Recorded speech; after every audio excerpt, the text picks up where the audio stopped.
Stands in our way, and our golden age has just begun. This is Human Events with Jack Posobiec. Now it's time for everyone to understand what America First truly means. Welcome to the Second American Revolution.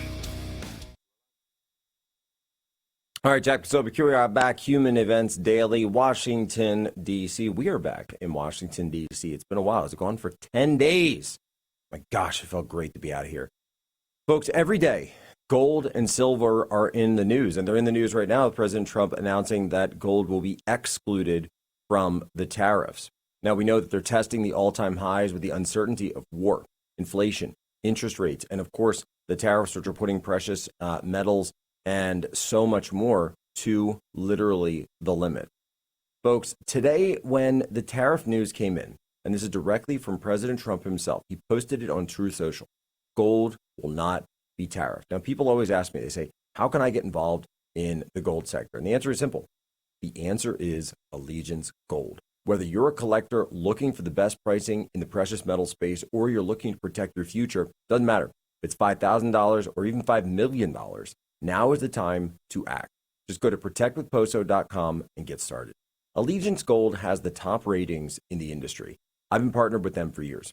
When you go to protectwithposo.com or call 844-577-POSO, you can move part of your 401k, IRA, or savings into real physical gold and silver, and you may qualify for up to $5,000 in free silver. And with the way the market is looking, that free silver could be worth a lot more by the time it arrives securely at your doorstep. Call 844-577-POSO or visit protectwithposo.com. That's 844-577-7676 or protectwithposo.com. It's smart, secure, and simple. Call 844-577-7676. All right, I want to go now because President Trump, in addition to all of his incredible announcements about Washington, D.C., he also said something that's really going to set up and preview what's going to happen this Friday in Alaska. Let's play that. Russia's tough because they just keep on fighting. They beat Hitler, so did we. And they beat Napoleon. You know, they've been doing this for a long time. I asked a question to a very, very smart man that some people like and some people don't like. Viktor Orban, right? From Hungary, the head of Hungary. And he's in that same area and knows the two countries very well. I said, this was before Biden didn't do anything to get us out of it. He could have gotten us out of that. It would have never happened. I said, so can Russia be beaten by Ukraine? He looked at me like, what a stupid question. He said, Russia's a massive country, and they win their country, and they win their life through wars. They fight wars. That's what they do. He said, China beats you with trade. Russia beats you with war.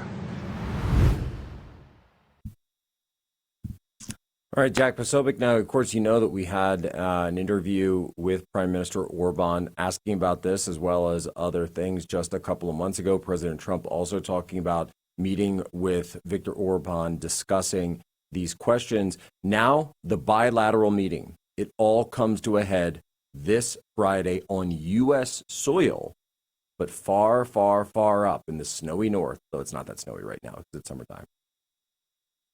Alaska.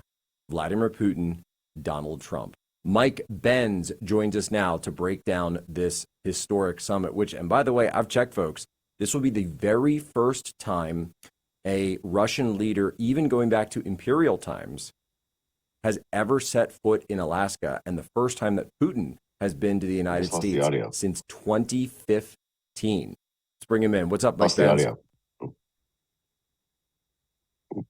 you not hearing me?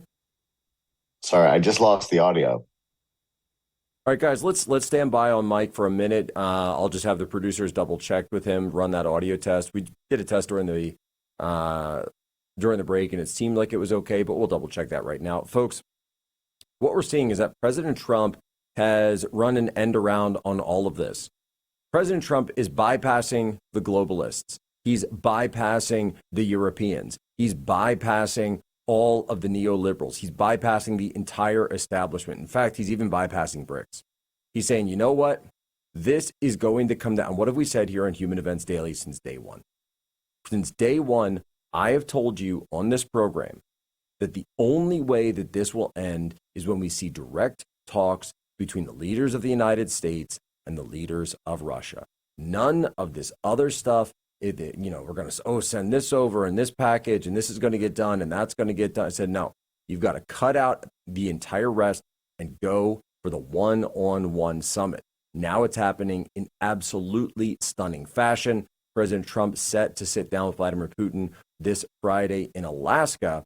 And then the Russians are putting out some information saying that Trump himself might be traveling to Russia for the next in a series of meetings. All right, I think we have Mike Benz back.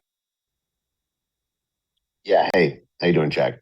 Hey, there we go. So Benz, walk us through this move. And it's such a brilliant masterstroke here because President Trump is skipping all over, I think, the steps that were actually obstacles to the peace process and saying, you know what, I'm going to deal with this one myself.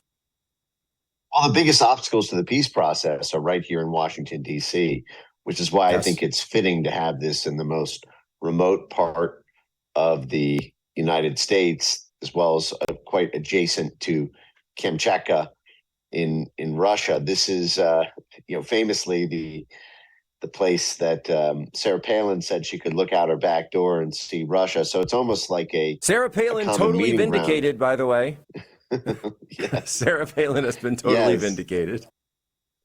But Trump's great opponents in trying to strike peace have not been Putin, or I would argue even Zelensky, but rather the phalanx of blob corps, sort of army corps from the blob who are on both sides of the Atlantic, from the legacy DC internationalist mafia together with the transatlantic side of the NATO cabal, who have tried to sabotage the peace process at every turn. If it was, folks remember, right before the previous round of peace talks with Russia and Ukraine, Mike Pompeo traveled over to Ukraine, gave a speech about the need to unsettle the peace process by attacking Putin, and the very next day, the largest attack on Russia's territory was set off by Ukraine, which scuttled the peace process.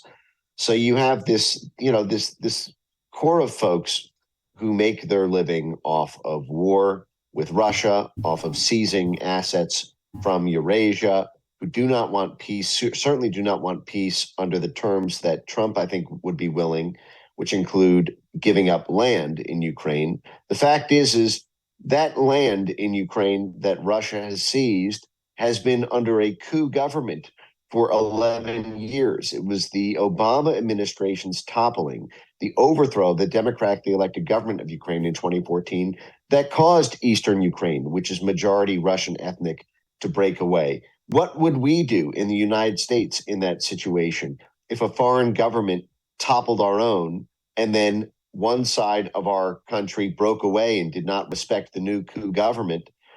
That was what happened here. And so Ukraine sort of ceased to become Ukraine after the 2014 Maidan coup. It became a NATO-owned Western half and a Russia affinity Eastern half. So the seizing of this land, which frankly is not even all that great a territorial dominion, is something that I think Putin is bent on. He does not want to give up land for peace now that he controls that land. And what good is giving that back anyway? As soon as a Democrat gets in power, or as soon as a Nikki Haley Republican gets in power, they're going to try to seize that land. They're going to use that land to build NATO missiles on. We know that Ukraine is still ostensibly on a path to NATO accession. NATO has made no promises that it would not fold Ukraine into NATO. In fact, they're moving ahead with it. And even if they did promise it, who in the right mind would believe it after all of the lies that NATO has told about stopping expansion? So with that all said, I think that the only path to peace is through Ukraine giving up land that it frankly should not have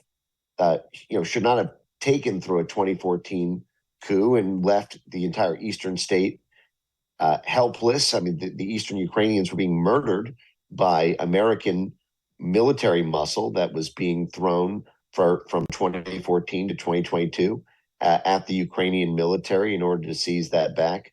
So Trump needs to conduct these negotiations in peace, in tranquility, and in Alaska. And it's so symbolic. Alaska, of course, originally discovered by the Russians, as a matter of fact, all the way back in the 1700s. And I've always said that America is a country that was founded amongst empires. So the Russian Empire was on the continent of North America, as well as the Spanish. Everyone knows the British. The French were here all the way up through the French, what eventually became the Louisiana Purchase. And so you just see empire after empire. The Dutch, even had, many holdings in New York City.